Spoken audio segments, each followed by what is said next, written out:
tarde, boa tarde. Hoje nós vamos iniciar a nossa aula de maneira bem diferente. Eu tenho aí uma palavra, vocês podem observar que ela está embaralhada. Então, vocês estão sendo desafiados a saber, a identificar essa palavra e dizer qual é a importância dela para o nosso conteúdo. E quando descobrirem a palavra e a importância dela para o nosso conteúdo, manda no meu privado o seu áudio, falando qual é a palavra e qual a importância dela para o seu conteúdo. Então, esse é o nosso desafio. Boa aula! Boa tarde, como estamos? Espero que estejamos todos bem. Então, vamos dar início à nossa aula. Mas, primeiramente, eu gostaria de chamá-los a atenção para que vocês procurassem os seus materiais, lápis, caderno, módulo. Procure um lugar, um ambiente confortável, silencioso, para que você possa produzir, para que você possa ter um aprendizado melhorado. E, com isso, fundamentar a sua leitura e também o seu conteúdo da sua videoaula. Então, nós vamos falar hoje sobre as bases teóricas do absolutismo. Mas antes, vamos fazer uma volta. Nós vimos na última aula a formação dos Estados europeus. Essa formação, nós vimos basicamente um conteúdo específico, a Guerra dos 30 anos.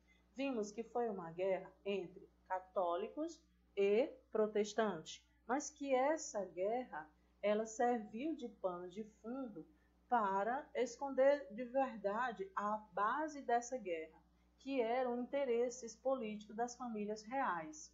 Passado essa guerra, houve a assinatura de 11 tratados para que essa guerra tivesse fim.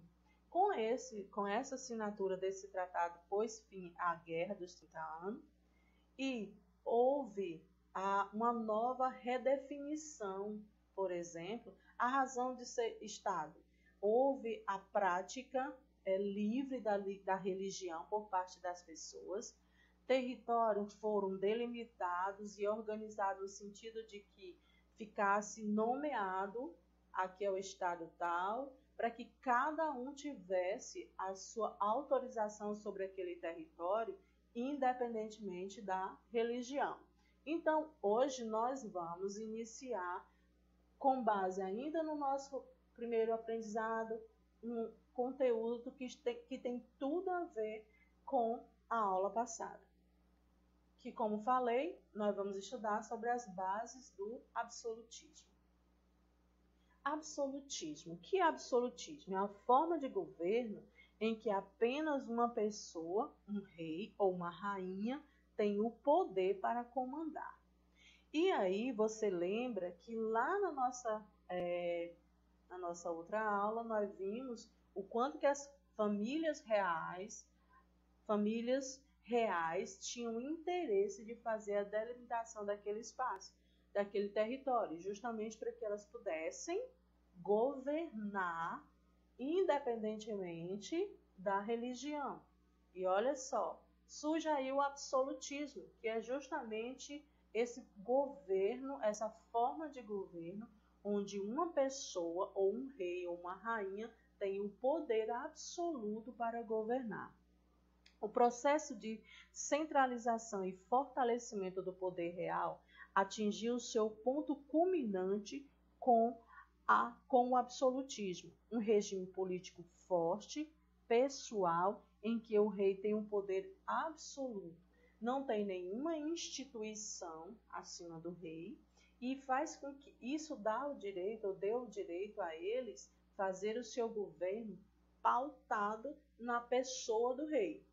E aí nós vamos ver como esse regime ou como essa forma de governo ela foi fundamentada, o que deu coesão a isso. Então, o regime absolutista ele surgiu na Europa entre os séculos 16 e até o século 18. Vamos lá.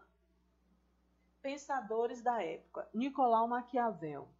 E ele foi um dos pensadores que legitimava esse poder absoluto do rei. Mas o que dizia Nicolau Maquiavel? Ele na sua obra O Príncipe, que data de 1532, ele mostra como um rei devia ser tratado, amado, se não amado, mas temido. Ele também diz na sua obra que deveria haver uma unidade política, um governo centralizado sobre a Europa daquela época, um governo forte, um rei onde ele fosse amado, se não amado, temido, e esse temor daquele rei fazia com que as pessoas se submetessem ao seu poder, formando assim um governo forte e centralizado sobre aquela região. Dando continuidade, vamos conhecer um outro pensador da época, Thomas Hobbes. Então, quem era esse rapaz? Qual era a obra que ele criou? Esse pensador, ele escreveu um livro com o nome Leviatã, de 1651.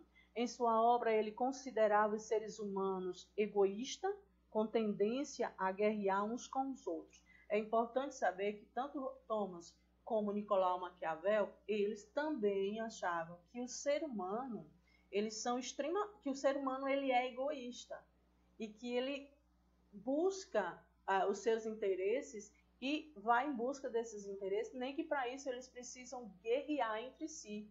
E aí na obra de Leviatã, ele também considera o ser humano egoísta, mas ele diz que é necessário que seja estabelecido um contrato social.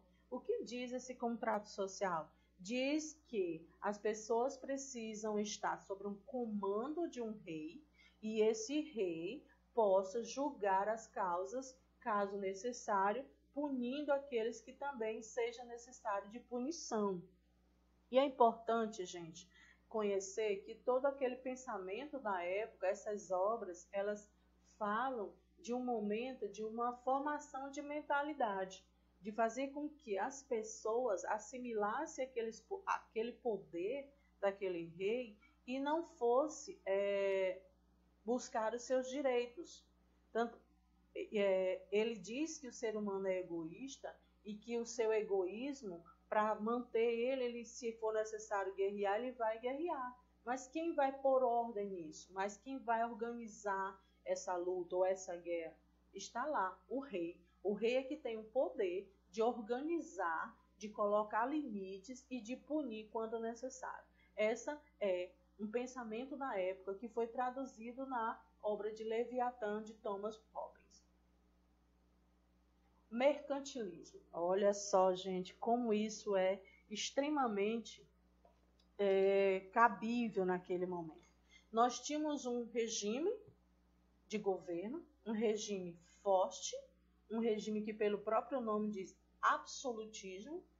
Ele estava e ele foi fundamentado, ou ele foi, vamos dizer, alimentado por pensadores que legitimavam o poder real, que fortalecia aquele governo. E agora nós temos uma outra prática. Que prática era essa? Mercantilismo. No período do século XV ao século XVIII, a Idade Moderna, a economia dos estados absolutistas europeus teve grandes desenvolvimentos. Eles aumentaram suas riquezas e o poder ao desenvolver uma série de práticas econômicas, práticas essas que ficaram conhecidas como mercantilismo. O mercantilismo baseava-se no comércio de mercadorias. Uma das características é o controle absoluto do Estado sobre a economia. Em outro aspecto, também que caracteriza esse sistema é balança favorável. O que é isso? O que é que faz isso? Na verdade, o Estado precisava aumentar as exportações e diminuir as importações.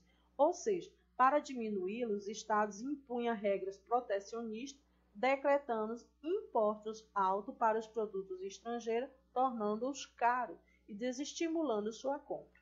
Além disso, o mercantilismo se caracterizava também pelo acúmulo de metais preciosos, como ouro e prata, prática conhecida como metalismo. Nós temos aí um regime de governo legitimado, alimentado mentalmente por pensadores da época que legitimavam esse regime. E agora nós temos, em relação à economia, algo que fundamentava essa economia, que dava coesão a essa economia, que foi o mercantilismo. E dentro das características dessa prática, havia todo um controle em relação à economia. Ou seja, nós vamos comprar menos e vender mais. E vamos colocar regras para a compra desses produtos, desestimulando que os produtos estrangeiros fossem comprados naquele momento. Ou seja, nós vendemos muito, compramos mínimo. E fazia com que isso também tivesse um acúmulo de metais preciosos, que nós ficamos sabendo que era uma prática conhecida como metalismo. Isso tudo fundamenta lá o nosso regime absolutista. Governo forte, uma economia forte, protegida pelas suas características específicas.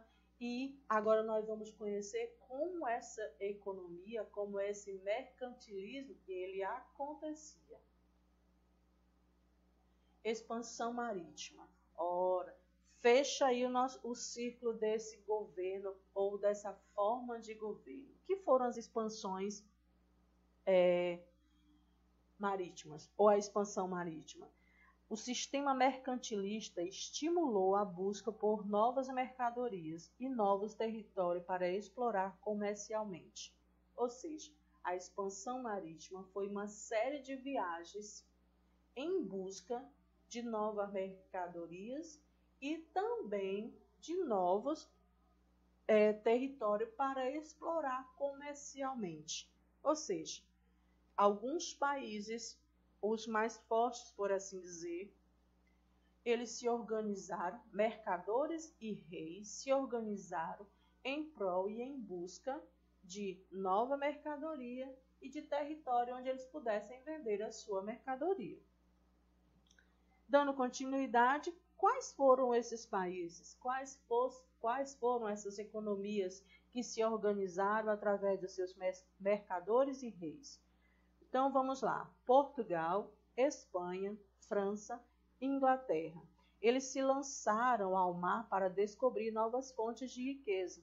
Esse projeto de expansão marítima resultou em disputa pelos domínios econômicos, políticos, social e militar de vasta região do Oceano Atlântico, a fim de controlar as rotas comerciais e a colonização dos novos territórios da América e da África.